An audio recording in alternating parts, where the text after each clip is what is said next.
Good afternoon and welcome to Town Meeting Television's continuing coverage of Town Meeting 2021. The Village of Essex Junction will be having a vote on new trustees and a number of ballot questions, including their budget and some related merger questions.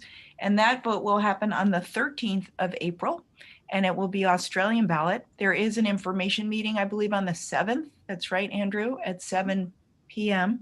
And today we're going to be interviewing two of the candidates for the trustees for the village who are unopposed for 3-year terms, Amber Tebow and Andrew Brown. Welcome. Thank you so much for joining us today. Thank you. Thank you. I just want to remind our viewers, if you'd like to call us at 862-3966, that's 802-862-3966. We very much welcome your calls.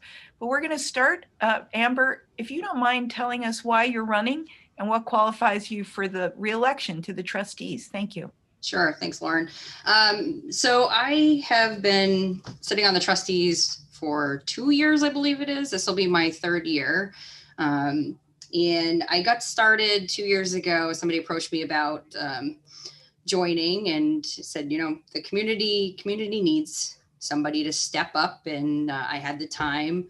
At the time I was on the planning commission. I had done 3 years on the planning commission. So I ran, I was unsuccessful.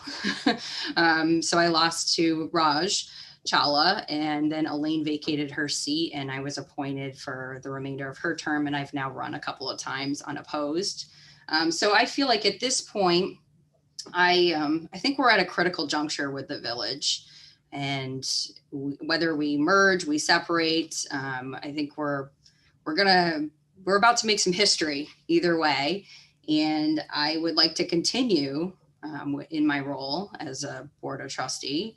And I think we've done a lot of good stuff in the last couple of years.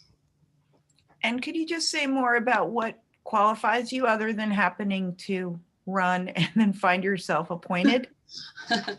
Well, I think that's the interesting thing about all of these positions is that you don't really have to have any qualifications except for live within the boundaries of the village and be willing and able to serve. But with that being said, I do have, again, three years on the planning commission. I did also, I've kind of lost track of all time. I think I've probably got about the same on the capital committee. Andrew, you might be able to confirm that with the village. And my day job is I am an attorney, so I do I do have some background in some of the stuff that we do see in front of the trustees. Thank you so much, Amber. Andrew Brown, you're currently the president of the trustees, as I understand it, and you're running again unopposed for a 3-year term. Why are you running for re-election and what qualifies you? Yes, thank you, Lauren, Glenn.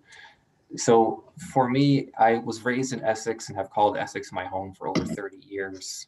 I live in Essex with my 11-year-old son and wife, as well as our aging dog. Professionally, I have worked in social services for my entire professional life, whether that be in mental health, affordable housing, college access and success, or workforce development. And I'm running because I really want to help to ensure that I'm bringing the voice of the average everyday person to the table. I believe that I myself bring a level head, a common sense approach to everything that we discuss and ask myself whether my son would be proud of me for the things that I'm doing.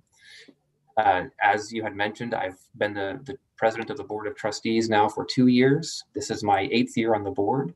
It is something that I find personally gives me a lot of satisfaction and joy because I see what is happening in the community as continued positive growth and continued positive change. And I want to continue seeing it go down the path that we've been going down. And especially as Amber mentioned, we really are at this critical point in time in the village where if we end up merging or not, there are very tough decisions that we as a board and as a community need to have. And this is a time when I feel that approach that I bring to the trustees is really valuable. And so I believe that another 3 years is a great opportunity to help see this through. Thank you so much. Tell me, you spoke a couple days ago when we looked at the budget for the village. Do you support maybe if you could recap what voters are looking at in terms of the budget and whether you support that budget, Andrew Brown? Yeah, so the budget is what I refer to as a status quo budget. It maintains the exact same services, the exact same levels of services that we village residents have enjoyed and experienced for umpteen years. The tax rate increase is less than 1%, largely in part to some consolidation work that we've done with the town of Essex, where the rolling stock fund, which is how our vehicles are purchased, is going to be for the public works department. So when we think of our plow trucks, those types of things, that's going to be purchased through the entire town of Essex and not just the village of Essex Junction. So that has helped to keep the tax rate and the tax increase lower for village residents. And I absolutely support this budget. It's while there are things that yes would be great to be able to do, it's a very level. It's a good budget. And yes, I support it. Thank you so much. Amber Tebow, what's your view of the village FY22 budget? Yep. I support the budget as well. I think Andrew kind of hit all the points. We did spend a day plus, going over all of the figures and trying to hold the line as much as we possibly can. I always have this I don't know, balance of trying to make sure that we're also pulling in enough revenue and not focusing so much on the expenditures that we have. And when I say revenue, I don't mean, grand list, tax revenue, but trying to look at things like permit fees and stuff and make sure that we're in a line with other communities. And so over the last couple of years that I've been in this role, we've slowly moved those figures or those revenue figures goals up a little bit. And I think, while merger is on the tip of everybody's tongue, there are a lot of other things in the village that are going on. And that is one of the things that we do need to look at and kind of brush off of our permit fees and try to figure out if we are in a line. So on the ballot are two questions that are before the voters of the village. One is to reassert the merger, and the other is to start investigating separation. Where do you stand on these questions, Amber? So I support merger, and I think the trustees have all expressed that we are all in favor of merger. I'm disappointed by the previous vote, but here we are doing it again. So hopefully this time it'll pass. But if it doesn't pass, then I am in favor of separation. I did not vote yes on Article 6. I think, is it Article 6? Which is the separation. And the reason I didn't do that was because, again, not that I'm not in favor of separation in the event that merger doesn't pass. It's that I don't like being tied to potentially not having any sharing of services. We have not done any back of the envelope on any of the services. One of the ones that I think Sarah Macy had mentioned in the last meeting, select board meeting, was the town clerk, and whether in the event that we did separate, would the village have a town clerk? Would we have a vault? Would we have our own land records? And to me, as somebody who does this work on a regular basis, meaning I record deeds and stuff, and it just would seem like too complicated for me to try to parse that and have our own vault and stuff. And so just thinking from that perspective, I didn't want to be tied to not having any connection with the town other than the police department. But I do support merger, and in the event that doesn't pass, I do support separation. Thank you. Andrew Brown, what's your position on the merger of the village and the town of Essex? I have voted for a merger previously. I turned in my ballot the other day and voted for a merger again. This came about through a citizen petition to have us reconsider this question. And I would agree with Amber that I'm disappointed that it didn't pass the first time, but since we are here, I will absolutely vote for it again. In terms of separation, I do believe that as one community, Essex as a whole is much better than in two separate communities. But at the same time, as I think I said during our last program, the the feedback I get the most from the village residents are that the status quo just has to go and it's time for a change. So if merger fails, I'm I am in favor of separation. Um, I am also in favor of taking a slightly slower pace than what is on that Article 6, in that putting forth a charter separation plan by this November, I think is too soon. But in my opinion, it's too soon by about 1 year. I think there is a lot of research that needs to be done, which is why I've been pushing for a committee to help us do some of this research, so that way the community can understand what a separated Essex Junction would actually look like, what it would mean for all of us as residents. That example that Amber used about the clerk is a great example. And we have other questions of many other departments like that we need to ask ourselves and make sure that as a community, this is what we want before we get too far down the path. So that's ultimately, should merger go down, I would really be looking to the community to talk, to come together as a community, help to figure out where we go. As yes, separation is one option. But whether it is the best option or not, I think that is something that we as a community need to talk about. Thanks. Amber, anything you want to add to that? I was just going to say, I think we have spent, I mean, all of our energy. I don't think there's been maybe any energy spent on separation. And so I think that's where, I mean, because that is our goal. And so we really don't know, what that separation or something other than merger looks like without spending a considerable amount of time, as Andrew said. So as you noted, there are other things that are going on in your community in addition to the merger question, and COVID is one of the top ones.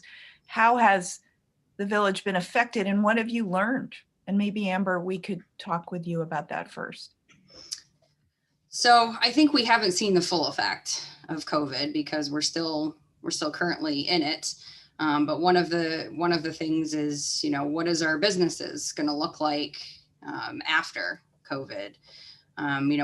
We've had some great events to bring revenue into the town and the village. This last, I'm going to get it wrong because we've done it twice now. And what was it? Out and About was the last one. Okay, so Out and About was this past summer, in which we encouraged folks to come in.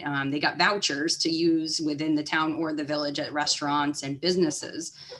So even you could use them at Phoenix Books. And so that was kind of trying to draw some revenue in. And so that was extremely successful. It was a great opportunity, even during COVID, to mask up and see some of your neighbors that you haven't seen since the beginning.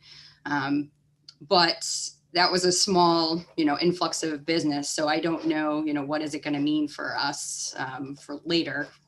I don't know, to be undetermined. I will say the one thing that I think has been really helpful during COVID is we have seen more participation from the public than we have ever seen. And I've been on not only for village boards, but, my time in the city of Burlington, just the amount of folks that are able to dial in and Zoom with us is great. It is absolutely great. While I do miss that in person, it is nice to have more public participation. So do you see a future for a hybrid type of democracy? I think we do. I think there's always going to be folks who are just more comfortable with a screen. There are more folks who are they're not able to get in the car and come over for a 7:00 meeting, whether they've got to put their kids to bed or whatever. I do think that that's going to be helpful to keep that model. Thanks so much. Andrew Brown, what have you learned on behalf of the village about this COVID period, and what thoughts do you have on what's next? Really, Amber stole the majority of what I would have said to that. So way to go, Amber. The only new thing that I would really add to that is how impressed I've been at the community to step up and really help each other out has just blown my mind. There on Facebook, there is a page called the To Go Tour that was started by 2 village residents, where it's been a way for people who utilize that form of social media to share great meals that they've had at an area restaurant in a way to help open our eyes to other opportunities, other restaurants, to help support these businesses that, for many of us, support the various fundraising opportunities by giving gift cards, giving vouchers, those kinds of things. And so as a community, the number of ways in which our community has reached out and helped others has just been amazing. Giving out free meals. We have some area restaurants that are giving out hundreds of free meals every week to people who need it. We have residents who are regularly sharing things that they are getting rid of, they no longer need, and offering it to residents for free in ways that I hadn't seen before. And in particular, I don't want to get the name incorrect, but I think it was the Chittenden Mask Army was another effort that many of our community members were a part of. And I remember early on in the pandemic, you couldn't get a mask. I had, for our family, we had no idea where to get one, but we needed to go grocery shopping. And thankfully, some neighbors had made some masks that we were able to get, and able to get to the grocery store for the first time since the pandemic started. So the community love and compassion that our members have for each other has just continued to impress me more and more.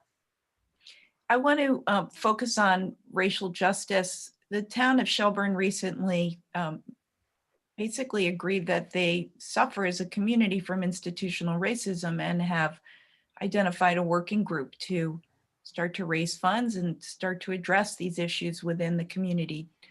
Do you see, Andrew, that the village suffers from institutional racism, and do you see a way forward through the trustees? Absolutely. We as a village suffer through institutional racism. As a state, as a country, as a whole, we suffer through institutional racism. In previous professional work around affordable housing, I've seen the impacts of that through the redlining practices and the concentration of where wealth can happen. So yes, it's absolutely prevalent throughout our society. And is there a way forward? Absolutely. For somebody like myself, where I would identify as a, 37-year-old white male, it's hard for me to understand what that means in a day-to-day practice, as I didn't experience the institutional racism from the oppressed lens. So for me, it is largely a learning opportunity to help make sure that if I'm doing something and I'm contributing to something, I need to be called out for it, as well as call others out once I understand what these practices are. So I'm not naive to the fact that this is still something I am learning a significant amount about, and I'm not going to profess to be an expert in it. Thankfully, in our community, there is a racial work group that has that the select board and trustees have helped to start. That we just had a great presentation from. I think this was at our last joint meeting a few weeks ago, which is helping to assist people like myself to educate us and open our eyes to much more than what we may have thought. So yes, there's a path forward, and I think we're really starting on the path. We're not at the end by far. Thank you. Amber, would you like to add to that the trustees' next steps related to addressing the institutional racism we find around us? Yeah, I think Andrew kind of hit it. I mean, we did get this presentation from Creative Discourse at our last meeting, and so they've started the process of meeting with community members, meeting with staff, meeting with the police department, meeting, just trying to identify what areas we can improve upon. And so we are kind of at the very beginning of understanding what that is, and I anticipate that we'll have a lot more discussion in the future. But it sounds like these meetings are happening on a regular basis. So we are not directly involved in them. I believe there might be one of us that is on one of the committees, but it's neither Andrew or I. So I think we have lots of information that's going to come our way, and that will be able to help us determine the path. And is that, what's the genesis of that process? What role have you played as trustees in giving the green light for that work to happen? Do you want me to answer that one, or do you go ahead? So there was the impetus of it started at a desire from a joint meeting to hear from the community about what has been going on in terms of racial equity within Essex as a whole. So not just Essex Junction, but the town of Essex as a whole. And given that our police department in Essex is done throughout the entire town, we've wanted to make sure that the trustees have been at the table, especially with issues related to our ordinances and making sure that things that we in the village have purview over are being enforced in a way that are racially just and equal for everybody. And as such, we have appointed a member from our board to be a part of this committee. So there's one trustee, there's a select board member, there is the director of the Community Justice Center, our police chief, our municipal manager, and there are others. I'm just going to blank on all of the people who are a part of it, as well as consultants and professionals who truly understand the roots and the ways to get us from our current place to a better future state. And so through this, there have been listening sessions throughout the community. I believe three listening sessions or so from the BIPOC community to help share their experiences with Essex Police Department, as well as a survey that went out to the entire community that helps to show that if you're a white person, you generally have a more favorable opinion of the police department than if you're not. And so just starting to get this information, so then we as elected officials and the community's lawmakers can take that and help with some types of institutional change, as well as our staff who then actually do the work. Thank you. Amber, are you satisfied with how the police department, which serves the village and the town, is addressing, I mean, I know we have a question written down, but my question really has to do is, do you think that the Essex Police Department is balanced in how it approaches the problems in the community? Do you think that there is enough of an emphasis on community-based justice? And would you rearrange how they're organized in order to meet the unmet needs in the community? I do think they do a lot of work in the community to try to facilitate, I think, as much as they possibly can for working with community justice and keeping folks out of the penal system, I guess is probably an easier way of saying it, when it relates to like a mental health issue or something. So I do think we see a lot of that work from them. They might, I would suspect that they probably say that there's probably more work that they could do, because there's always room for improvements, maybe even just a slight bit. But I do think that that we've seen that they are focusing on that, and they do some really good work with community justice. Andrew, what's your evaluation of how the police, public safety serves the community from a community-based justice point of view? So based on the information from the survey, I would say that they're doing a good job, and that yes, there's absolutely room for improvement. I remember being at the protests for George Floyd's murder at Five Corners, when at the time he was either the captain or assistant chief, who is now our police chief, joined us in taking a knee in protest and solidarity. So the fact that our chief of police is not only willing to be a part of conversations, but is actually taking a personal stand and is at the forefront of some of this, I think helps to really show that yes, our police department is looking to be a part of the change and looking to be a part of the solution. I don't think I would be wrong to say that, again, they're at the beginning stages of this though, and they are not at the end. So there's still more growth and more change that does need to happen. Well, what has been the most surprising that you've heard from the BIPOC community that you just had no idea? And maybe Andrew, you could answer, Amber. I mean, you said there have been listening sessions. You said people have been talking about this. What have you heard or experienced that really stands out in this period? Amber? I'm sorry. I wasn't sure go ahead, Andrew. I asked. Yeah. I'm going to get the numbers wrong, but I go back to uh, the stark difference in those who would identify as part of the BIPOC population who don't view as positively the Essex Police Department. Um, to me, I knew that the number was going to be lower, but I believe it was about 90-something% for those who identify as non-BIPOC, and I think 60% for those who do identify as BIPOC view the police department as favorable. Um, and it's concerning. I mean, to have it at that high of a level, honestly, was a shock to me. And I think some of it goes to my own education in this and how I think naive I've been.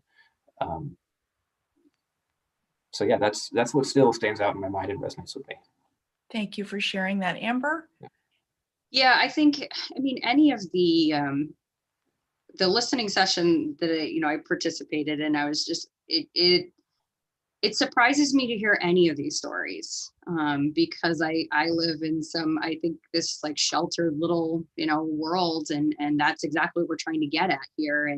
And so for me to hear any of these stories that are coming out of the Essex Police Department just surprised me. And I mean, they're but as Andrew said, I mean, we have a police department who is paying attention, who is at the table, who is actively participating in these sessions, and that's just, it's great. It's absolutely great. Do you want to move on now to your closing comment, Amber Thibault? I don't really have a closing comment. I guess I look forward to the next 3 years with this crew that I've gotten to know pretty well, and that we seem to get along pretty good. We've had some laughter, some tears, mostly laughter, and the tears are usually mine. And so I look forward to continuing, and thank you for this opportunity. Thank you, Amber Thibault. Andrew Brown, your closing comment? I've appreciated the previous 8 years I've had on the Board of Trustees and look forward to another 3 years. I especially look forward to this coming time when we either come together as one Essex or we as a village just start talking about our own future. To me, it is such an exciting time, and I'm thrilled to be a part of it. And I can't wait till April 14th when the votes are counted and we can figure out which direction we're going in. Wonderful. I want to thank you both. We've been speaking with two of the two candidates for the Village of Essex trustees. Amber Thibault and Andrew Brown are both running unopposed for a 3-year term. The election in the Village of Essex Junction will be happening on the 13th Australian ballot, and there will also be a vote in the town on Article 1 and the school budgets, which you'll also be voting on in the village. So there's an informational meeting on the 7th of April at 7 p.m. if you'd like more information, or tune in here to Town Meeting TV, where we have a review of the village budget and ballot questions. Thank you so much for joining us. We really appreciate it. Thank you for watching, and don't forget to vote.